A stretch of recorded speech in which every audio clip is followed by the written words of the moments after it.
17వ కీర్తన. ఇక్కడ ఈ కీర్తనలో పైన ఏముందమ్మా ఫుట్ నోట్లో?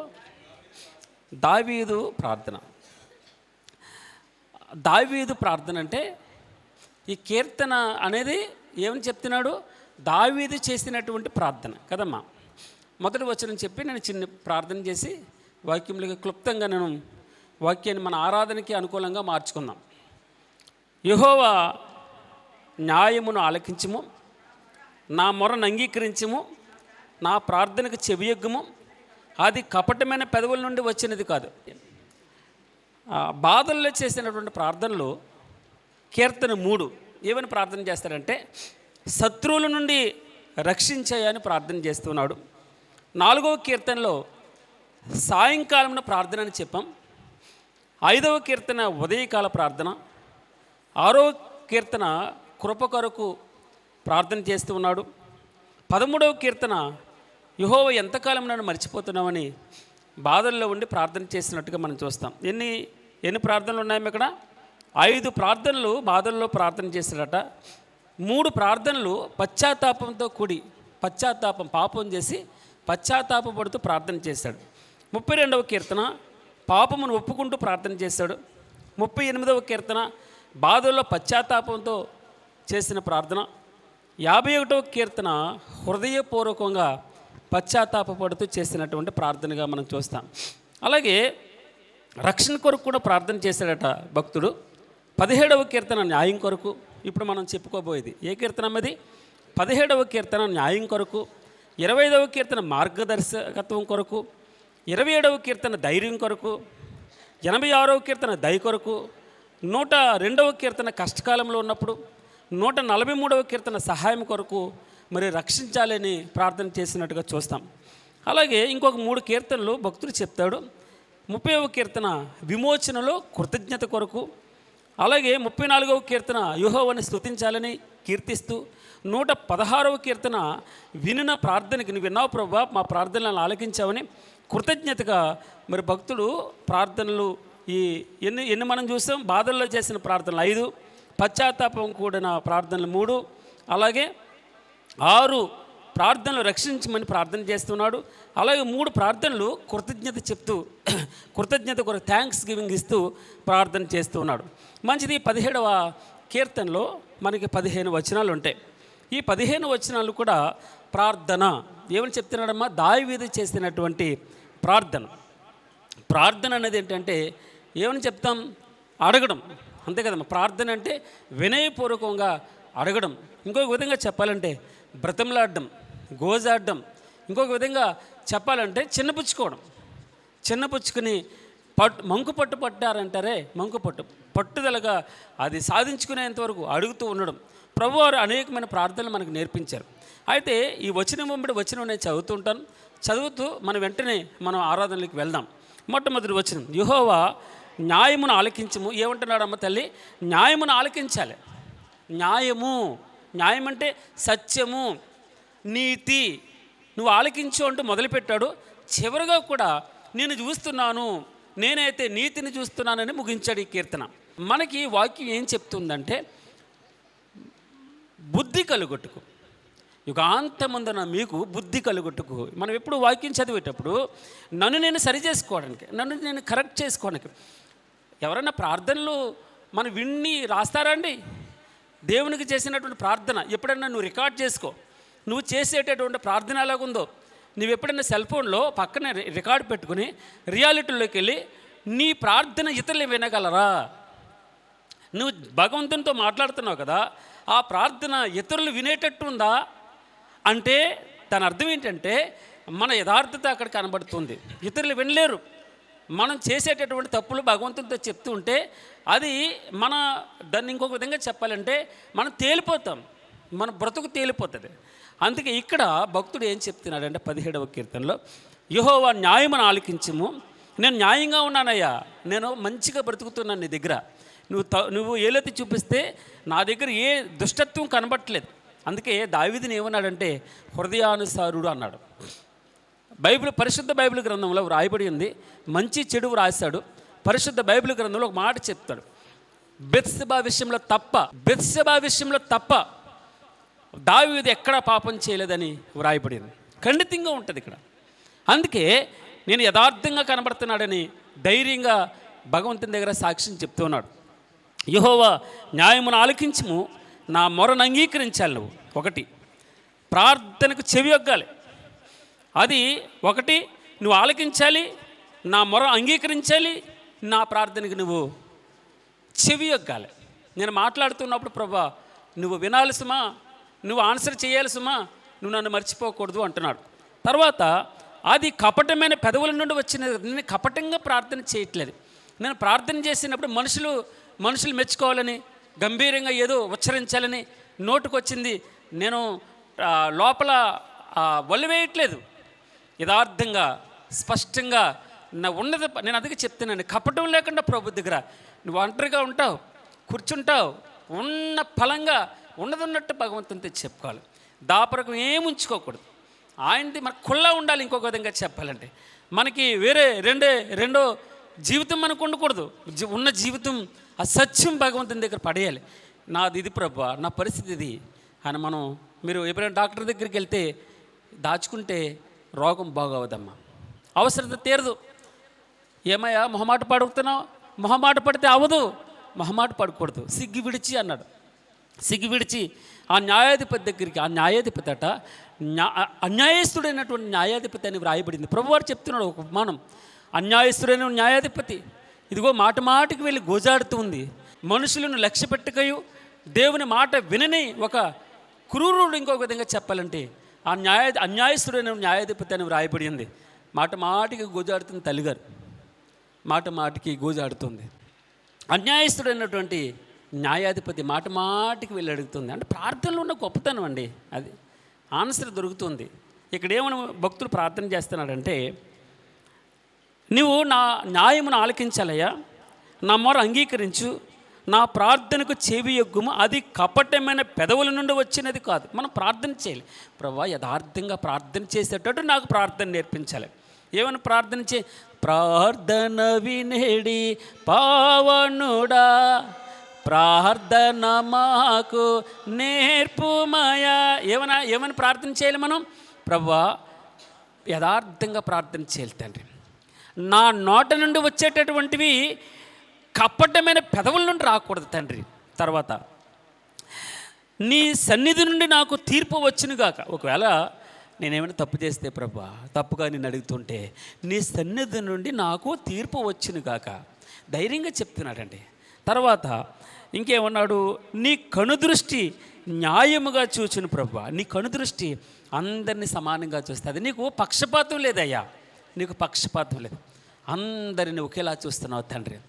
నీ కనుదృష్టి న్యాయముగా చూచును. రాత్రి వేళ నీవు నన్ను దర్శించి నా హృదయమును పరిశీలించేతివి తండ్రి. నేను పడుకున్నప్పుడు నా హృదయాన్ని వచ్చి నువ్వు టెస్ట్ చేస్తున్నావు ప్రభువా, నువ్వు గమనిస్తున్నావు. మనకు 139వ కీర్తన మనకు తెలుసు.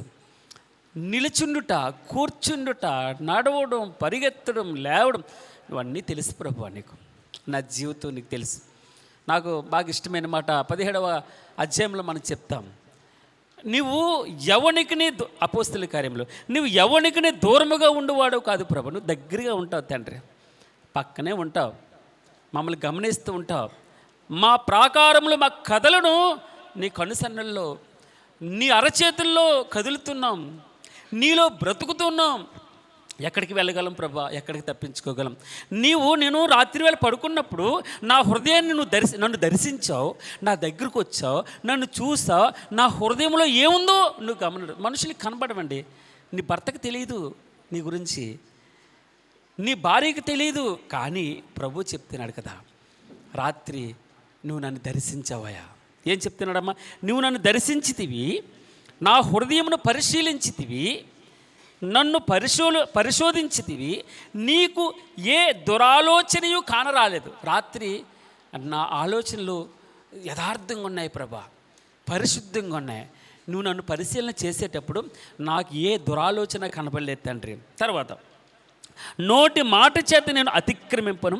మనుషుల కార్యముల విషయమైతే బలాత్కారుల మార్గము తప్పించుకున్నట్టుకే నీ నోటి మాటని బట్టి నన్ను నేను కాపాడుకొని ఉన్నాను.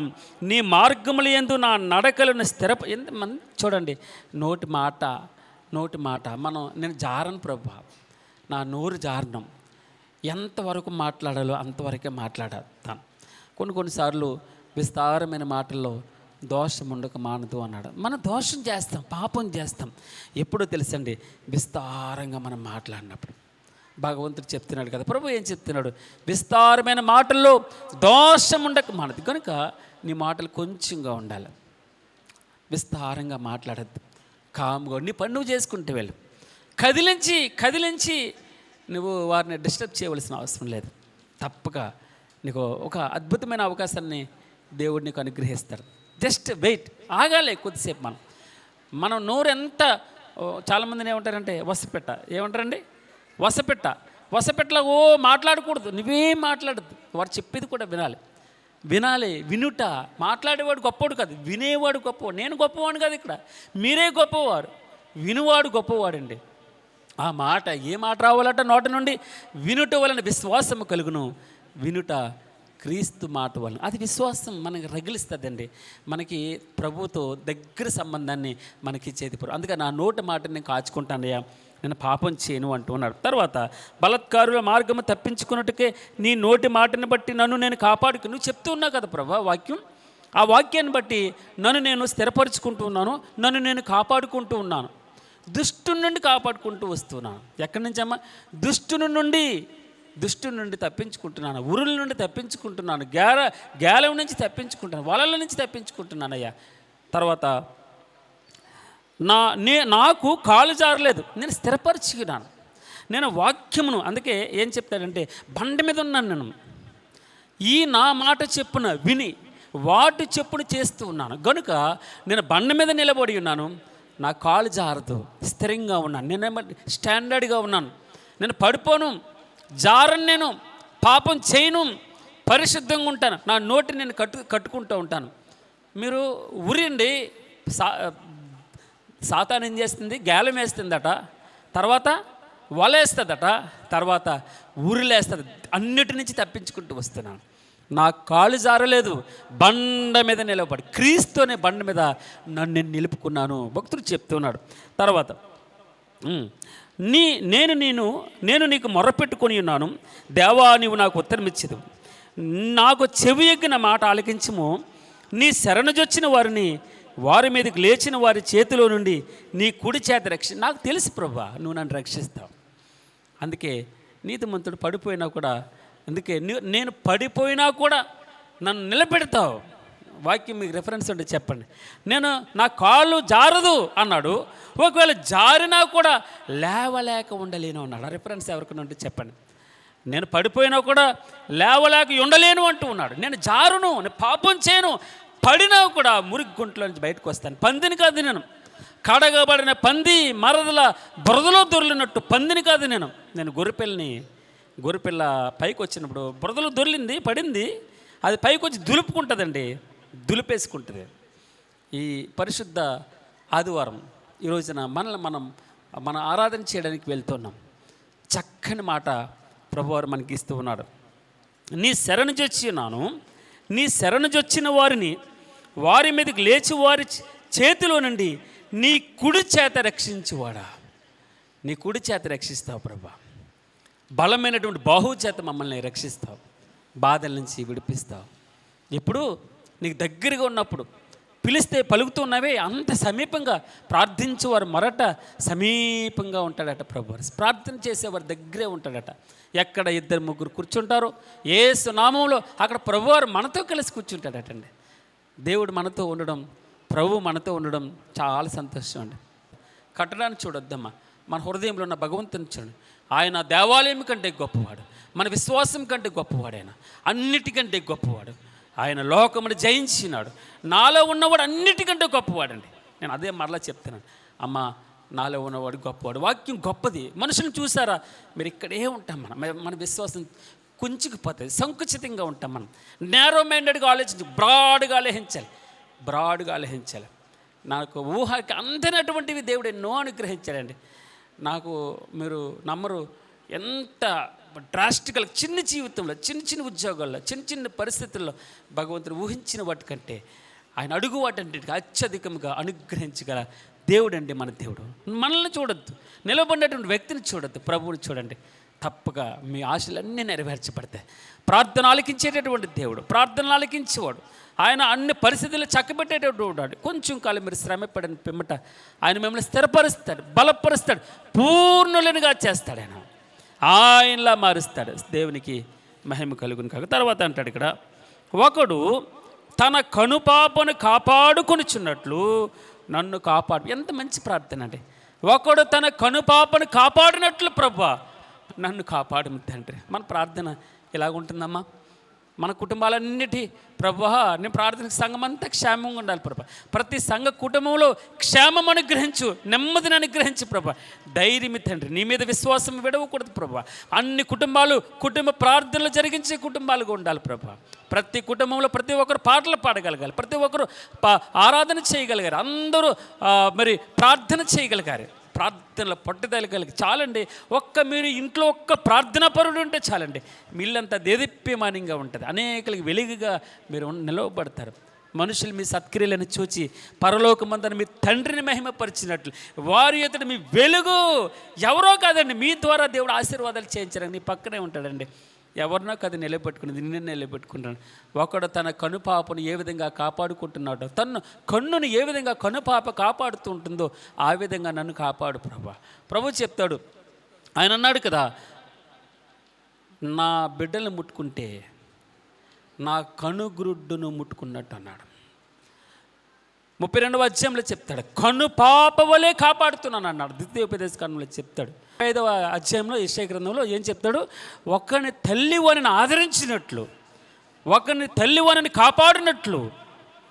ఇంకొక విధంగా చెప్తే సీయోను కుమార్తె అనుకుంటుంది, నన్ను విడిచిపెట్టేసావు ప్రభు, నువ్వు నన్ను మర్చిపోయావు, బాధలు నా ఒక్కడికే ఏంటి సమస్య, నాకేంటి బాధ అనుకుంటూ ఉంటే ఏముంది చూడుము, నరచేతులు నన్ను చెక్కుకొని ఉన్నాను. ఒకడు తన కనుపాపను కాపాడినట్లు నువ్వు నన్ను కాపాడాలి ప్రభావ. కంటిని ఏ విధంగా కనుపాప చూడండి, చిన్నది ఏమైనా వచ్చిందనుకో టక్ మనం మోస్తా తెలిసేమా, ఫ్రాక్షన్ ఆఫ్ సెకండ్లో కేంద్ర నాడీ మండలం ద్వారా అందుకుంటుంది కనుపాప. అలాగా రెప్పవాలిస్తుంది. ఎన్నిసార్లు కొట్టుకుంటూ ఉంటే తెలుసండి, ఇలా కళ్ళు ఎంతమంది కళ్ళు మూయకుండా ఉంటారు, అలాగ తీక్షణంగా ఎంతసేపు చూడగలం. మనం ఏదైనా వస్తుందంటే ఆ కనుపాప టాక్ మనం మూసేది, భద్రం చేస్తుంది. మహోన్నతిని చాటున, ఎక్కడమ్మా, మహోన్నతిని చాటుగా ఉంచుతుందండి. గురుడిని అలా కాపాడుతూ వస్తూ ఉంటుంది. దేవుని యొక్క ప్రేమ అది. ఆయన బాధపడ్డాడు, నువ్వు బాధపడకుండా ఉండాలని. ఆయన శ్రమపడ్డాడు, నువ్వు శ్రమ పడకూడదని. ఆయన మన బలహీనతల యందు ఆయన అనుభవం లేని వాడు కాదు, కానీ మీ బాధల నుంచి బాపే దేవుడు. ఒకడు తన కనుపాపను కాపాడినట్లు నన్ను కాపాడము, నన్ను లయపరచుకోరు వారు దుష్టులను పోగొట్టి కాపాడము, నన్ను చుట్టుకున్న ప్రాణ శత్రువుల చేత చిక్కుకున్నను, నీ రెక్కల నీడ క్రింద నన్ను కాచుము ప్రభువా. వారు తమ హృదయములను కఠినపరుచుకుని ఉన్నారు. కిందే ఉన్నదో తెలుసండి, కొవ్వుతో హృదయమును మూసుకుని కొవ్వు పట్టేసిందట. దేవుని యొక్క కార్యములు మనం చూడగలగాలి. మనోనేత్రములు తెరువు ప్రభువా. ఆయన సౌలుగా ఉన్నప్పుడు, పౌలుగా మారుతూ ఉన్నప్పుడు మధ్యలో ఏమొచ్చింది తెలుసండి, ఆ మనోనేత్రములు క్రొవ్వు వచ్చింది, పొరలుగా రాలుతున్నాయి. ప్రభు దగ్గరికి వచ్చినప్పుడు ఈ రోజున ఈ ఉదయకాల సమయంలో మన ఆరాధన చేయడానికి వెళ్తున్నా ప్రభువా. నా ఇక్కడ ఏమన్నాడు తల్లి, వారు తమ హృదయములను కఠినపరుచుకుని ఉన్నారు, వారు నోరు గర్వముగా మాట్లాడును, మా అడుగుజాడలను గుర్తుపట్టి వారిప్పుడు మమ్మల్ని చుట్టుకొని ఉన్నారు, మమ్మల్ని నేలను కూల్చుటకు గురి చూచుచున్నారు. మీకు యోబుని గురించి మనం మాట్లాడుకుందాం ఎప్పుడైనా. యోబు తను ప్రొటెక్ట్ చేయబడుతుంటే లూసిఫరు, సాతాను ప్రభు దగ్గరికి వెళ్ళిపోయింది. సాతానికి దేవుని సన్నిధికి వెళ్ళిపోయేంత స్వతంత్రం ఉందట. వెళ్ళిపోయి ఏం చెప్తుంది తెలుసా, ప్రభువా బాగానే ఉంది, కానీ ప్రభు ఏమడుగుతున్నాడు లూసిఫర్ని, నా భక్తుడైనటువంటి యోబు సంగతి ఆలోచించితివా, చూసావా ఎంత నమ్మకంగా, నువ్వు ఎన్ని ఇబ్బందులు పెట్టి ఎన్నైనా చెయ్యి, వారు కుటుంబీకుల్ని ఎంతైనా వారిని శోధించి అయినా కూడా చూసావా ఎంత యథార్థంగా ఉన్నాడో యోబు అంటూ ఉంటే, అన్నాడు లూసిఫరు. ఆ సాతాను ఏమంటాడంటే, ఊరకే భయభక్తులు గలవాడైపోయాడా యోబు? నీవు అతని ఇంటి వారికి అతనికి కలిగిన సమస్తమునకును చుట్టూ కంచి వేశావు. ఈ రోజున మీరు ఆలోచించాను, ఆయన భక్తుల ఇంటికి దుష్టుడు ముట్టడం ఎందుకో తెలుసా? కంచె. ఏం చెప్తారు తెలుసమ్మా? కంచె వేయాలట. ప్రభు కంచి వేస్తాడట. కంచె అంటే ఏంటి తెలుసండి? కంచె అంటే ఏంటమ్మా? ఫెన్సింగ్ అంటే ఏంటి? క్రూరము మృగాలు రావు, దుష్టుడు రాడు. అంతే కదా, నేను చెప్పి కరెక్ట్ కదా? దుష్టుడు రాడు, చెరుపు చేయవారు రాడు అందులోకి. ఆ కంచె భద్రతనిస్తుంది, పరిశుద్ధాత్మ. సంచకరువు ఏమంటున్నామో ఇంకొక విధంగా చెప్పాలంటే సంచకరువు అంటే మన చుట్టూ ప్రొటెక్షన్. ఆయన నువ్వు ఒక్కసారి యోబునే ఊరుకునే నీ ఎందుకు భయభక్తులు కలిగి ఉన్నాడా, ఒక్కసారి కంచిది చూడు అన్నాడు. అలాగే తీశాడు. తన ప్రాణాన్ని తప్ప ఏదైనా నువ్వు చేయన్నాడు, యథార్థంగా నిలబడ్డాడు. అందుకే 19వ అధ్యాయంలో చెప్తాడు, ఇదిగో నేను తప్పకుండా చూస్తాను, నేను నా విమోచకుడు సజీవుడని గొప్పగా చెప్పగలిగాడండి. అయితే నా విమోచకుడు సజీవుడనియు తరువాత ఆయన భూమి మీద నిలిచిననియు నేను చూస్తాను, నా కన్నులతో నేనే చూస్తాను అంటున్నాడు అక్కడ. నేను చూస్తాను, తప్పకుండా చూస్తాను. తర్వాత కంప్లీట్ చేద్దాం. వారు తమ హృదయములను కఠినపరుచుకొనిచున్నారు, వారి నోరు గర్వముగా మాట్లాడను. మా అడుగుజాడలను గుర్తుపట్టి వారు ఇప్పుడు మమ్మ చుట్టుకుని ఉన్నారు, మమ్మను నేల కూల్చుటకు గురిచూచుచున్నారు. వారు చీల్చుటకు ఆతురపడ సింహము వలెను, చాటైన స్థలముల్లో పొంచు కొదమ సింహము వలెను ఉన్నాడు. యెహోవా లెమ్ము, వారిని ఎదుర్కొని వారిని పడగొట్టము, దుష్టుని చేతిలో నుండి నీ ఖడ్గము చేత నన్ను రక్షింపు, మహోన్నతిని చాటున నివసించేవాడు. అందుకు ఒక మాట చెప్తాడు, యెహోవా నీవే నా ఆశ్రయం అని, నీవు మహోన్నతుడైన దేవుని నీకు నివాస స్థలంగా. అంటే దేవునే నివాస, దేవుని ఒడిలో ఉన్నాం, దేవుని చేతిలో ఉన్నాం, ఆయనే మన నివాస స్థలం.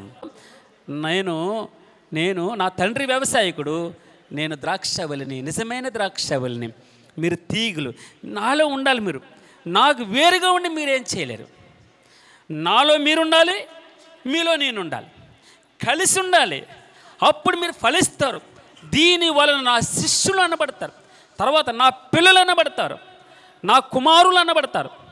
ఎన్నెన్ని ఉంటాయో ఆయన శత్రువు చేతిలోనే. నువ్వు లేవాలి, నా పక్షంగా లే, శత్రువుని జయించు, వాడిని కొట్టు అంటూ ఉన్నాడు. ప్రభువుని ప్రార్థన చేస్తే నువ్వు కొట్టాలి ప్రభువా. తర్వాత యెహోవా లెమ్ము, వారిని ఎదుర్కొని నన్ను పడగొట్టము, దుష్టుని చేతిలో నుండి నీ ఖడ్గము చేత నన్ను రక్షింపము, లోకుల చేతిలో నుండి ఈ జీవితకాలములోని తమ పాలు పొందని ఈ లోకుల చేతిలో నుండి నీ హస్తబలము చేత నన్ను రక్షింపము. నీవు నీ దానములతో వారి కడుపు నింపుచున్నావు, వారు కుమారులు కలిగి తృప్తి పొందుచున్నారు, తమ ఆస్తిని తమ పిల్లలకి విడిచిపెడుతున్నారు అన్నాడు. ప్రభువా, కొన్నిసార్లు మన జీవితాల్లో కూడా ఏంటి ప్రభువా ఇలాగా మంచిగా వాడు జులాయిగా తిరుగుతూ ఉంటాడు, ఆడికేమో ఆరోగ్యం ఉంటుంది, చాలా చక్కగా ఉంటారు, ఆమెకి ఎందుకు అనారోగ్యం వస్తూ ఉంటుంది. తర్వాత ఏం చదువుకోడు, ఆడికి మంచి ఉద్యోగం, గవర్నమెంట్ ఉద్యోగం వస్తుంది. బాగా కష్టపడి చదువుతారు, వాడికి ఉద్యోగం లేకుండా ఉంటుంది. ఎన్ని ప్రయత్నాలు చేసినా ఎక్కడ చేసిన గొంగలు అక్కడే, ఏ రేవుకి వెళ్ళిన ముళ్ళపరిగి సామెతగా. కొంతమందికి మంచి మంచి సంబంధాలు ఇస్తారు, మంచి మంచి కట్నాలతో పెళ్ళిళ్ళు చేస్తారు. కొంతమందికి పిల్లల కోసం బాధ, పిల్లలు వద్దు అంటూ మనం చూశాను, ఒక్కొక్కరికి 6 పిల్లలు 7 పిల్లలు ఉంటారు. పిల్లలు కావాలని కోరు, పిల్లలు ఉండరు.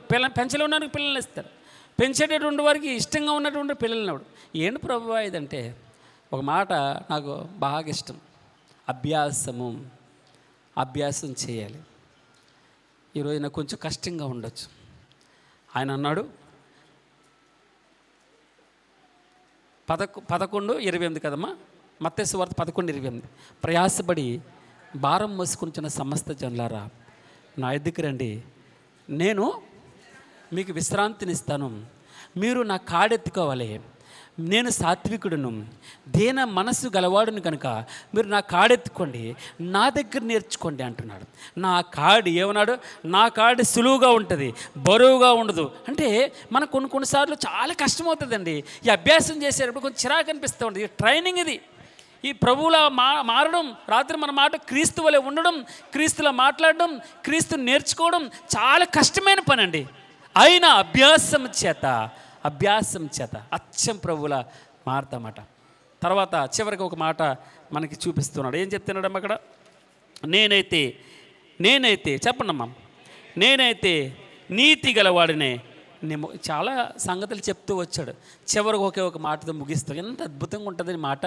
నేనైతే నీతి గలవాడినే, నీ ముఖ దర్శనం చేసేదను. నేను మేలుకొనినప్పుడు నీ స్వరూప దర్శనముతో నా ఆశ. ఉదయాన్నే మనం లేచిన వెంటనే ఏం చేస్తాం తెలుసండి? ఏం చేస్తాం? సెల్ ఫోన్లో చూస్తామమ్మా. వచ్చి ఎక్కడుంది సెల్ ఫోన్ అని చూస్తారులే. కాదు, చీకటి కదా, ఆ లైట్ వేసుకుంటారు. నేను తప్పంటలే, కానీ భక్తుడు ఏం చెప్తున్నాడంటే, ఉదయం లేచిన వెంటనే నేనేం చేస్తాను? ఉదయం లేచిన వెంటనే నేను కూడా సెల్ ఫోన్ పట్టుకుంటాను, లైట్ వేస్తాను, మోకరు వెళ్తాను, కాసేపు ప్రార్థన చేస్తాను, బయటికి వెళ్ళిపోతాను. శుభ్రంగా కాలకూర్చాలు తీర్చుకున్న తర్వాత వెంటనే వచ్చి మాకు గూగుల్ మీట్ పెడతాం, వాక్యం ధ్యానం. ఇది మా దినచర్య. రోజు ఒక అధ్యాయం సుమారు గంట, మరల తర్వాత పనులు చేసుకుంటూ కూడా 8:30 వరకు ప్రార్థనలు చేసుకుంటూ వెళ్తాం. ఉదయాన్నే ఎంత సంతోషంగా ఉంటుందో. మేము రాత్రి వాక్యం చెప్తారు, అదే మరలా ఉదయాన్నే ధ్యానం చేస్తూ ఉంటాం. రెండోసారి మళ్ళీ రివ్యూ చేస్తూ ఉంటాం. మరలా ఎంత రెన్యూ ఉంటుందో, ఎంత చక్కగా నూతనమైనటువంటి ఆలోచనలు దేవుడు ఇస్తూ వస్తాడు. అదే బ్రతుకు మాకు ఇచ్చేది, దానివల్లే బ్రతుకుతున్నాం.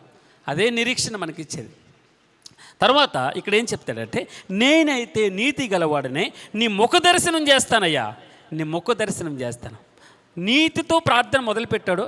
నీతితో ఎన్ని ఉన్నాయి, అన్ని బాగా నువ్వు కాపాడు, నువ్వు కంటిపాపలా కాపాడు, అయి చెయ్యి అంటూ వచ్చాడు. ఈ ప్రార్థన, మన ప్రార్థన రాసుకొని మీ ప్రార్థనలు రాసుకుని చదవండి. ఇతరులకు ఎవరికైనా ఉపయోగకరంగా ఉంటుంది లేదే చూడండి. నేనైతే నీతి గలవాడినే, నీ ముఖ దర్శనం చేస్తాను, నిన్నే చూస్తాను, నీ వాక్యాన్నే చూస్తాను, నీకే ప్రార్థన చేస్తాను అమ్మా. నేను మేల్కొనిన వెంటనే నీ స్వరూప దర్శనం.